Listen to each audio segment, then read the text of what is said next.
अस्सलाम वालेकुम। आज हम CC 3.1 चैप्टर 14 के पेज 6 में जो MMA जो कंज्यूमेबल हैं उसके जो इंस्पेक्शन पॉइंट हैं उसको देखते हैं।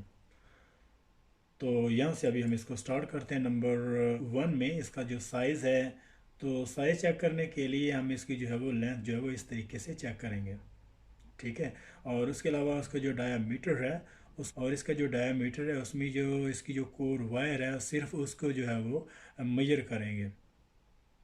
और इसके बाद इसको जो है वो चेक करेंगे कि उसकी जो कोर वायर है क्या वो सेंटर में है, और साइज़ में उसको जो है वो लेंथ वाइज इसको इस तरीके से मेजर करेंगे। उसके बाद उसका जो डायामीटर है और उसको डायामीटर सिर्फ उसकी जो कोर वायर है उसको जो है वो मेजर करेंगे। और इसके अलावा नंबर 2 में इसकी जो कंडीशंस हैं, तो उसमें क्रैक्स, चिप्स या कंसंट्रिसिटी।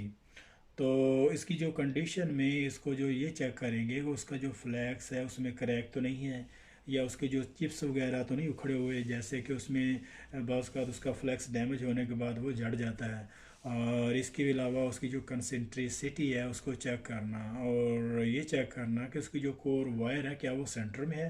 तो ये ना हो कि फ्लक्स जो है वो फ्लक्स प्रॉपर तरीके से अराउंड उसको जो है वो कवर ना करता हो, तो उससे जो है वो प्रास्टी इस तरह की इम्परफेक्शन आने के चांस होते हैं। तो उसकी कंडीशन को प्रॉपर तरीके से चेक करना, उसमें रस्ट वगैरह ना हो और उसमें ह्यूमिडिटी ना हो। All electrodes showing sign of the effect of the corrosion should be discards. All electrodes showing sign of the effect of the corrosion should be discards। और अगर इलेक्ट्रोड्स में इस तरह के जो अफेक्ट हैं उसके जो साइन अगर शो हो रहे हैं, तो अगर इन इलेक्ट्रोड्स में इस तरह के साइंस हैं, जैसे अगर क्रैक्स है, चिप्स है और उसमें जो क्रोजन वगैरह है, तो उनको जो है वो डिस्कार्ड करेंगे। उनको बिल्कुल यूज़ करने के वो काबिल नहीं रहते, तो ऐसे इलेक्ट्रोड्स को जो है वो वेस्ट कर देंगे। तो नंबर 3 में इसकी टाइप स्पेसिफिकेशन है और करेक्ट स्पेसिफिकेशन कोड्स। यहाँ पे उसकी जो स्पेसिफिकेशन में कौन सा उसका मटेरियल है, उसकी टेंसाइल स्ट्रेंथ क्या है, कौन से उसमें फ्लक्सेस इस्तेमाल किए गए हैं और उसकी टफनेस क्या है, और इसी तरीके से उसकी जो आर करेक्टरिस्टिक है उसमें कौन सी पोलैरिटी में उसको यूज़ किया जाता है, और उसकी जो हाइड्रोजन बैकिंग का लेवल क्या है। तो ये सारी की सारी जो स्पेसिफिकेशन है ये इलेक्ट्रोड्स में यहाँ पे जो है वो मेंशन की होती है, तो उससे इलेक्ट्रोड्स का पता चल जाता है। तो उससे इलेक्ट्रोड्स का पता चल जाता है कि ये कौन सा इलेक्ट्रोड्स है और किस म्यार पे और किस तरह की ट्रीटमेंट इसको चाहिए होती है। तो नंबर 4 में स्टोरेज है, उसमें सुइटेबल ड्राई एंड वार्म है, प्रेफरेबली 0% ह्यूमिडिटी। और स्टोरेज कंडीशन में इसको ये चेक करना कि इसकी जो इलेक्ट्रोड की जो क्लासिफिकेशन है और उसके मुताबिक उसको जो है प्री बैक किया जाएगा, उनको जो है वो स्टोर किया जाएगा।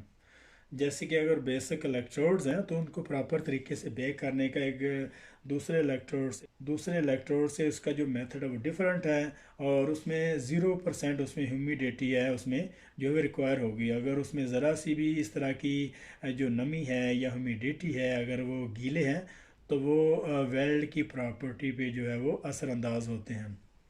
तो ह्यूमिडिटी इलेक्ट्रोड को जो है वो वहाँ से रिमूव करना है या फिर उनको जो प्रॉपर तरीके से ड्राई करना है। तो यहाँ से अभी इसको चेक करते हैं। Check should also be made to ensure that the basic electrodes have been through the correct pre use procedures. और इस चीज़ को चेक करना कि जो बेसिक इलेक्ट्रोड्स हैं क्या उनको प्रॉपर तरीके से WPS के मुताबिक उसको किया गया है। Having been back to the correct temperature, typically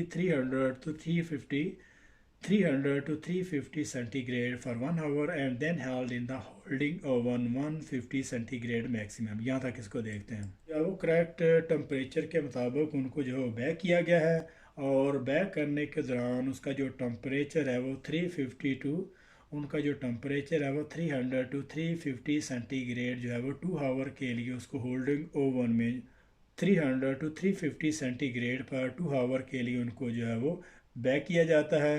और इनका जो होल्डिंग ओवन जो 150 सेंटीग्रेड मैक्सिमम है, before being issue to the welders heated quiver. Before being issue to the welders in heated quiver, यहाँ तक इसको देखते हैं। और वो यहाँ पे ये कह रहा है कि इसके जो बेसिक इलेक्ट्रोड्स हैं क्या उनको प्रॉपर तरीके से WPS के मुताबिक क्या उनको WPS के मुताबिक उनको जो है वो ट्रीटमेंट की गई है, और उसके अलावा उसका जो आमतौर पर टम्परेचर है उसको बैक करने का वो 300 टू 350 सेंटीग्रेड 2 आवर के लिए उनको जो है बैक किया जाता है। और बैक करने के बाद उनको जो होल्डिंग ओवन है वो 150 सेंटीग्रेड मैक्सिमम उसको जो है वो होल्डिंग ओवन में रखा जाता है। और उसके अलावा जो उसको वेल्डर को इश्यू किए जाते हैं हीटेड कूलर में, तो उसका जो अराउंड 70 सेंटीग्रेड उसका जो टम्परेचर होना चाहिए।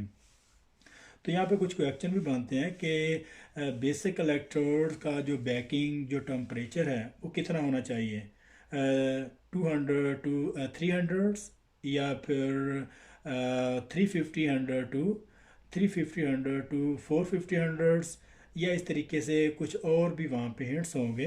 तो उसका जो बैकिंग टेम्परेचर है, जो करेक्ट बैकिंग टेम्परेचर है वो 300 टू 350 2 आवर के लिए उनको जो है वो बैकिंग ओवन में उसको जो है वो बैक किया जाता है। और उसके अलावा उसको जो होल्डिंग ओवन में 150 सेंटीग्रेड उसको जो है वो रखा जाता है। और इसके बाद जो है वो वेल्डर को इशू किए जाते हैं अराउंड 70 सेंटीग्रेड पे। Most electrodes flux coating will be deteriorated rapidly when damps and care should be taken to inspect storage facility to ensure that they are adequately dry and that all electrodes are stored in the conditions of the control humidity. और बहुत सारे electrodes ऐसे हैं जो अगर उसमें humidity है, अगर उसमें नमी हो जाती है तो बहुत जल्दी वो ख़राब हो जाते हैं। तो बहुत सारे इलेक्ट्रोड्स ऐसे हैं कि जब वो गीले हो जाते हैं, उसमें ह्यूमिडिटी आ जाती है, उसमें नमी आ जाती है, तो वो ख़राब हो जाते हैं। तो इस तरह से ऐसे इलेक्ट्रोड को इंस्पेक्ट करने की बहुत ज़्यादा देखने की ज़रूरत होती है, और उनको जो है वो प्रॉपर तरीके से ड्राई रखना है, और उसकी जो कंट्रोल ड्राइनेस की जो इन्वायरमेंट है उसको मेंटेन रखना है।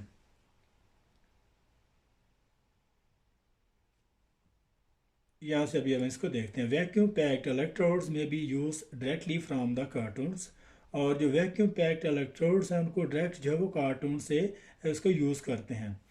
Only if the vacuum has been maintains, और अगर उसकी जो वैक्यूम जो मेंटेन है तब उसको जो है वो इस्तेमाल कर सकते हैं। Direction for the hydrogen control are always given on the cartoons and the should be strictly adhere to.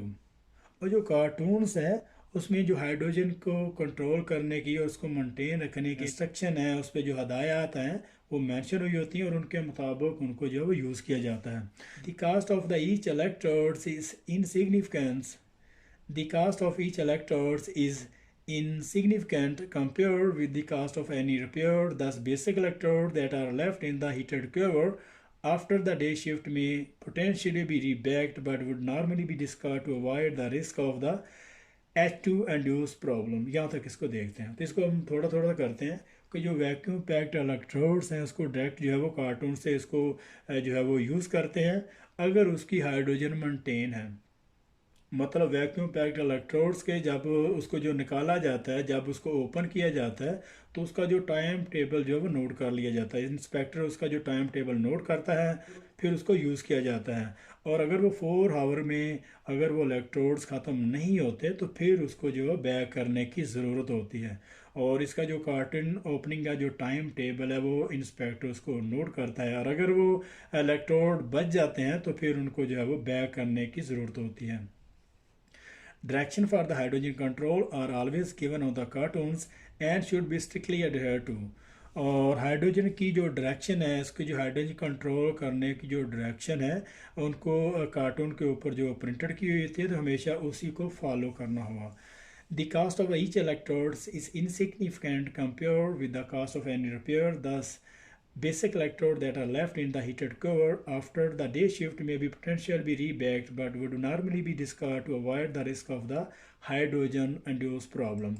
और इसके अलावा अगर वो ये कह रहा है कि अगर इलेक्ट्रोड्स हैं उसमें ह्यूमिडिटी है और उसमें हाइड्रोजन को मेंटेन नहीं रखा हुआ तो उसको जो है डिस्कार्ड कर देना ज़्यादा मुनासिब है, क्योंकि अगर उसकी वजह से रिपेयर आ जाती है तो रिपेयर जो है बहुत ज़्यादा जो कास्ट लेती है।